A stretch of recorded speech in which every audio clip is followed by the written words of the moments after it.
Talaka, monangaye, talaka, monangaye, talanga. Na cheka nanga na se Yesu, bizoli ezoki tezokata teo, tale, talanga. Salut cher peuple de Dieu, j'espère que vous allez bien. Ici présent, c'est la présentatrice de l'interview sur la gloire de Dieu. Sauf qu'aujourd'hui, je ne suis pas seule, je suis accompagnée du pasteur Christian Nerch, l'un des pasteurs de l'église KDC Yolo, qui va aujourd'hui nous répondre à une question où il va nous expliquer la différence qui existe entre le baptême dans le Saint-Esprit et la nouvelle naissance.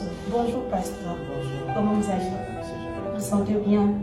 Alors, vous avez devant de vous le monde entier qui nous suit aujourd'hui. Alors, nous voulons que vous puissiez nous répondre à cette question.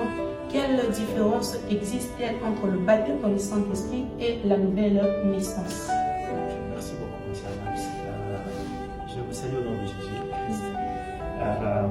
Pour répondre à ces questions, je serai un peu plus bref pour décrire et répondre de manière partant de la différence qui existe entre le baptême dans l'esprit et la nouvelle naissance. Alors, si vous lisez avec moi dans Jean chapitre 3, l'évangile de Jean chapitre 3, le verset 3, la Bible dit, Jésus lui répondit, en vérité, je te le dis, si un homme ne naît de nouveau, il ne peut voir le royaume de Dieu.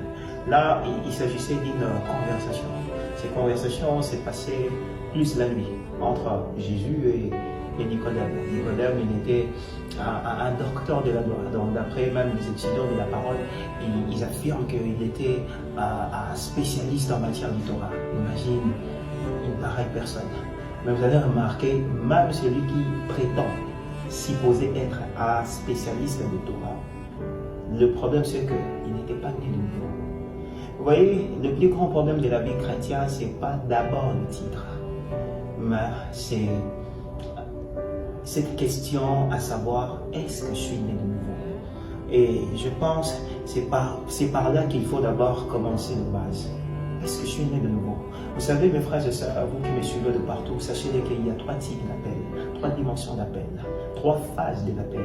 Il y a d'abord l'appel au salut, il y a l'appel au ministère et il y a l'appel au service. Remarquez très bien, Nicodème, il était un docteur de la loi. Donc, quelqu'un qui s'est déjà retrouvé dans les phases de l'appel au ministère, y compris même au service. Mais un grand problème, il n'était pas né de nouveau. Mes frères et sœurs, je voudrais vous dire une vérité très importante. C'est que la nouvelle naissance, c'est le plus grand miracle de la vie chrétienne.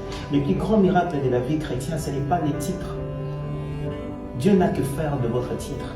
Mais le plus grand miracle de la vie chrétienne, c'est la transformation, la nouvelle naissance. Parce que la nouvelle naissance est une transformation, un métamorphe. La nouvelle naissance, c'est la transformation. Quelqu'un qui s'est dit, j'étais comme ça, mais à partir d'aujourd'hui, Dieu m'a changé, je suis devenu une autre personne, une nouvelle personne. Et remarquez très bien, la Bible même dit dans 1 Corinthiens chapitre 5, verset 17, la Bible dit que les choses anciennes sont passées, mais voici toutes choses sont devenues nouvelles. Vous voyez, qu'est-ce qui se passe dans la nouvelle naissance? Dans la nouvelle naissance, c'est que Dieu n'améliore pas votre personne. Dans la nouvelle naissance, Dieu il transforme votre personne. Et puis partant de si la nouvelle naissance est une nature, c'est que le baptême du Saint-Esprit est une capacité. Je le répète, si la nouvelle naissance est une nature, le baptême du Saint-Esprit est une capacité, le charisme de l'Esprit. Maintenant, les grands problèmes de ces générations, beaucoup courent après les avoirs de Dieu, après le charisme de l'Esprit, mais peu cherchent l'être de Dieu. Je finirai avec ce passage de Exode chapitre 33. La Bible parlant de Moïse, prophète Moïse de la Bible. La Bible dit à un moment donné, Moïse dit à l'Éternel, si j'ai trouvé grâce à tes yeux, fais-moi voir ta gloire. Mais Moïse, tu as déjà vu la gloire de Dieu. Moïse, tu as, à partir de ton bâton, tu as séparé la mer en deux parties.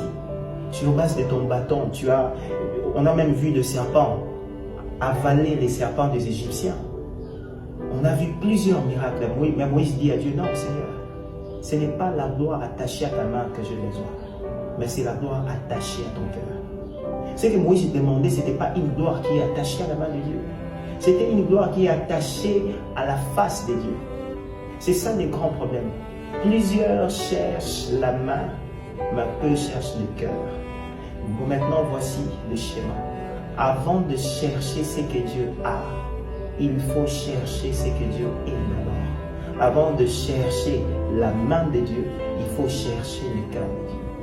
Si la nouvelle naissance est le cœur de Dieu, le baptême du Saint-Esprit, c'est la main de Dieu. Mais j'ai une très bonne nouvelle pour vous. Vous ne pouvez pas naviguer si vous n'avez pas connu la nouvelle transformation, c'est-à-dire rencontrer le Seigneur. Le plus grand miracle de la vie chrétienne, en tout cas, ce n'est pas le charisme, mais c'est le caractère. Ce n'est pas la puissance, mais c'est la nature. Alors j'ai une question à vous poser avant de continuer. Êtes-vous né de nouveau? Je crois que c'est ça.